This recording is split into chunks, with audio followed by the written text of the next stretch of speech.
Hey everybody, I want to talk to you all again about the split that is beginning to take place in the United Methodist denomination worldwide right now.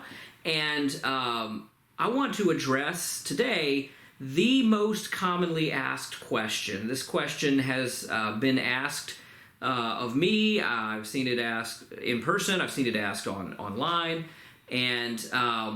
And this is even a question that when the protocol for separation was originally floated back in 2019-2020, I was also asking. And that question is, why is it that traditionalists are leaving the church if they have the General Conference majority, if they've won all the votes, if they've kept their ordination vows, if they're living in accordance with the official rules, doctrines, and teachings of the United Methodist Church, and they're on the up and up? Why is it they that have to leave and potentially pay large sums of money in order to leave? That seems unfair. That seems unjust. And sometimes people are asking this question with quite a bit of anger or frustration or sadness. And I do understand that, because that was my initial response when the protocol for separation was being floated.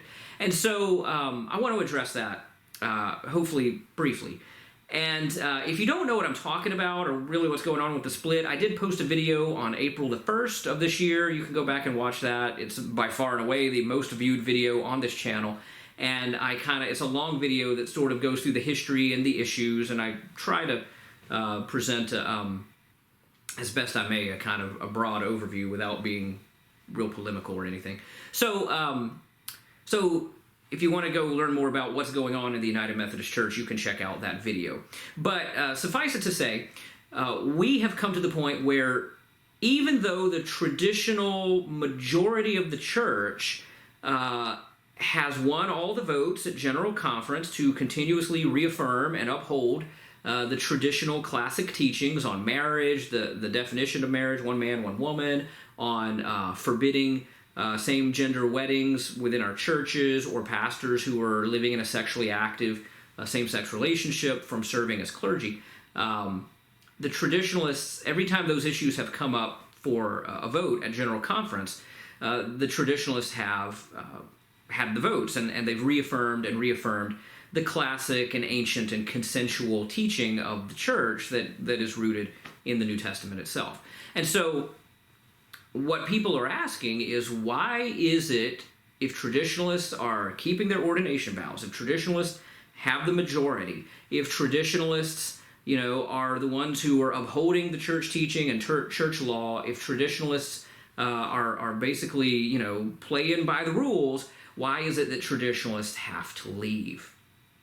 And of course, there's a lot of pain sometimes involved in that question, especially for people who've been involved in the church for a long time and have helped, through their giving of their resources, their giving of their time, to build up and to sustain and to try to strengthen the institutions of the United Methodist Church, to help build up and sustain seminaries and retreat centers and conference centers and schools and mission organizations and all these wonderful institutions. Many of them are doing really good work and are just beautiful resources for the whole church and for the whole of Methodism.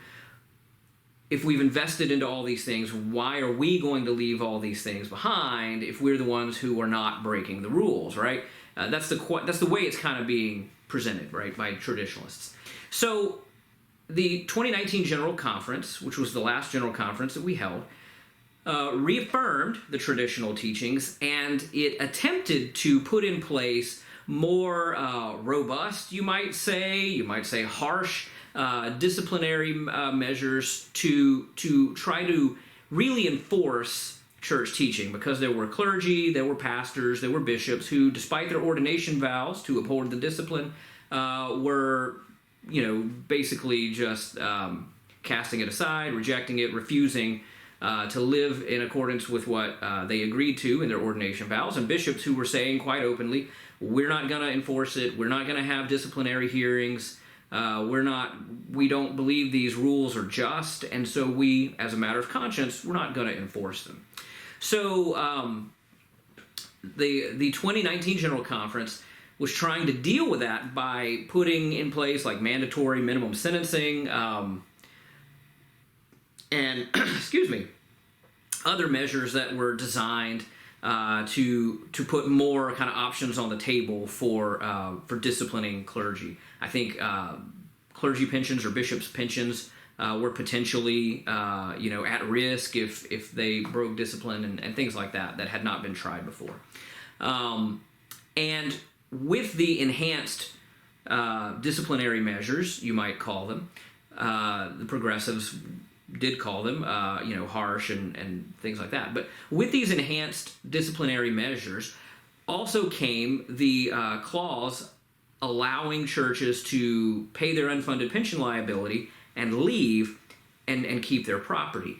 And the assumption was that, and they call this the gracious exit clause, the assumption was that with the traditional teachings being reaffirmed with these enhanced disciplinary measures, that the progressive wing of the church would leave, and the Western jurisdiction that was already consecrating openly lesbian bishop in one case and things like that, it was assumed that they would leave. It was like, we're giving you guys an out, you can leave and take your stuff, and the rest of the church will be traditionalist.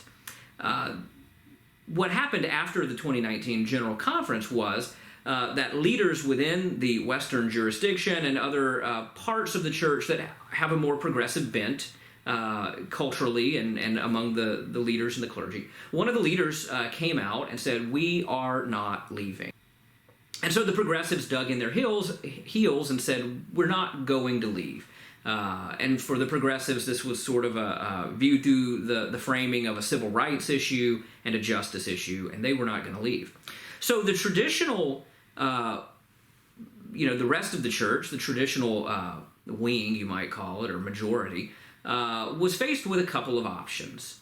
One was, we're going to fight this thing tooth and nail, and we're going to use the enhanced disciplinary measures. We're going to have lawsuits if we have to. We're going to involve the secular courts and justice system. We're going to sue people. We're going to spend goodness knows how much money in litigation, and we're going to purge the church of progressive clergy. We're going to defrock all these people and take away their pensions and have this really ugly, right, bitter fight to the end. That would surely get picked up in the secular media and no doubt framed in such a way that would certainly make the church look bad and the traditionalists within the church look very bad, I would imagine. That was one of the options the traditionalist majority had. And the other option was, you know what? We've been fighting this thing for decades. We don't think it's a good use of the time that we have left in ministry. We don't think it's a good use of the resources that God has given us for gospel work to spend the next who knows how many years or decades and who knows how much money fighting this thing out. And what would that do to all of our spirits, right? Progressive, traditionalist, and centrist, and everybody else in between. How would we... what would that do to our souls? How might that embitter us and poison our spirits if that was the atmosphere of the church at every annual conference, at every general conference, at every, maybe even district meeting, from here on out for years.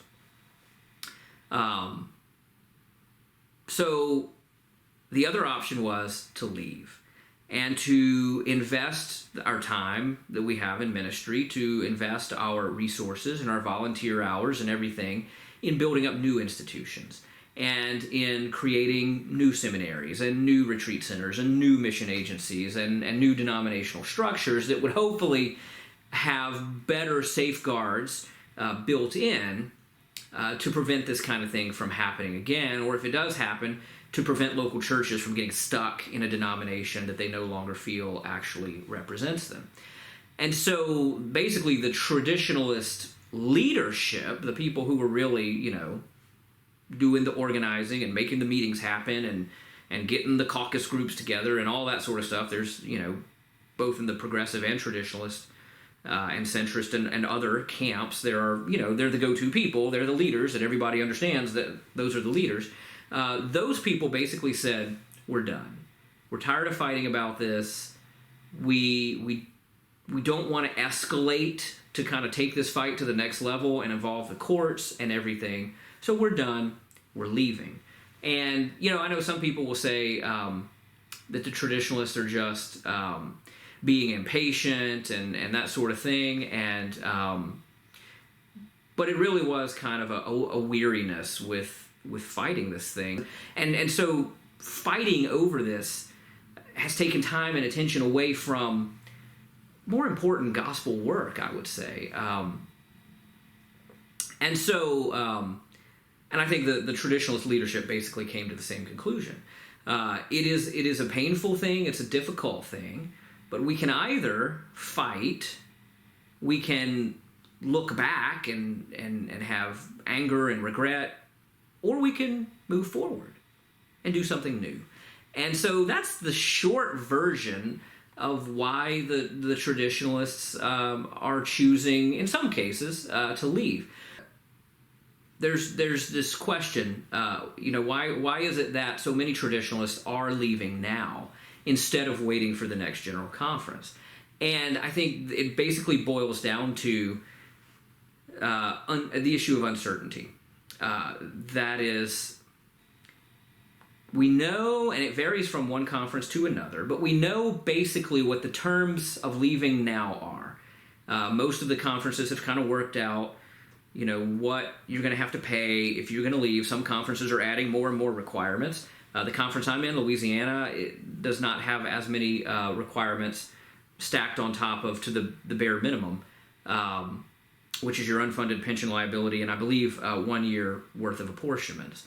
In Louisiana, we require 2 years of apportionments, plus finishing out the year you're in, so it could be like 2.5 years maybe, depending on when you disaffiliate, when that vote takes place. So, but in other conferences, you have to pay for like a percentage of your property and all this other stuff. So, but the point is, most of the conferences have kind of worked out. If you're going to leave now, we sort of know what that is. That's sort of a known quantity.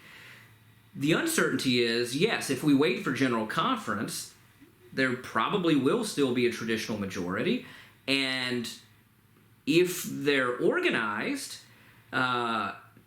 which is another question, if many of the leaders of the traditionalist movement are already leaving to join other denominations, to form a new denomination in the case of the GMC, is there going to be the kind of coordinated leadership for the traditionalist majority at 2024 General Conference that there has been in previous years? I think that's an open question. I think there probably will be, but we shall see, right? So even if there is a traditionalist majority, we don't really know if the protocol for separation will pass, because it wasn't intended to be a traditionalist-only thing. It was something that progressives and centrists and traditionalists were trying to offer to the church together. And some of the support seems to have eroded from progressives and from traditionalists who are basically saying, I'm not waiting for the protocol, right? Maybe they support it in principle, but they're not waiting for it, right? So we don't know if the protocol is going to pass General Conference 2024. We don't know if it does pass. We don't know if the Judicial Council will approve it or if they will strike it down as basically unconstitutional under the Constitution of the United Methodist Church. So we don't know if it'll pass General Conference, the protocol for separation. We don't know if it will pass the Judicial Council. And even if it does pass those hurdles, we don't really know if it will be implemented in a fair and above-board way evenly across the church. One of the issues is that the governance of the church is breaking down, and certain aspects of our discipline are already not being implemented, and there's not really any recourse in those cases. So how do we know a protocol or something that serves the same purpose as the protocol, how do we know something like that would even be implemented if it did pass? But it does bring up this possibility that you pass a protocol, you pass a better deal, quote unquote, than the current rules, but it doesn't even get implemented, at least in some places. I think in Louisiana, with the current leadership, the protocol or something similar would get implemented. But also, another kind of issue in all of that is many bishops are going to be, after the next General Conference,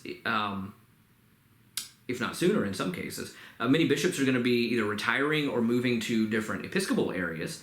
And so a conference that's comfortable with what the current leadership is going to do doesn't know what the future leadership is going to look like. You know, my district superintendent says she hopes to retire in a couple of years. So who would be our district superintendent when this protocol process might actually be implemented? We don't know, right?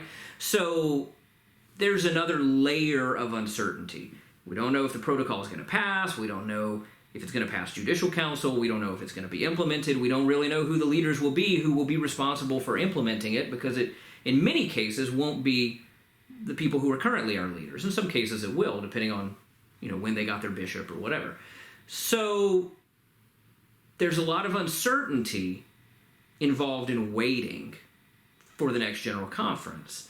Some people probably feel like it's their duty to wait, you know, and everything. And other people feel like the wisest course is to pay what you know the cost is for the certainty of owning your property and kind of controlling, you know, where your church is going to go next, and getting out of this decades-long fight now, rather than, you know, waiting and seeing a little longer. Which, if you've been paying attention to this, there's been a lot of waiting and seeing for a long time, and some people are tired of that as well. So I hope that kind of answers the question. Why is it that traditionalists are leaving rather than progressives? Why is it that many traditionalists are leaving now rather than waiting for General Conference? This, based on conversations I've had, again, based on podcasts I've been following and articles I've been reading, these seem to be some of the main concerns. So I hope that's helpful, and if it is, feel free to like and share this content. And until we, if I've messed up and if I've misspoken about anything, or if there's some big reason that I've left out, feel free to share that in the comments. And until we connect again, I pray that the Lord will bless you and keep you and give you his peace. Amen.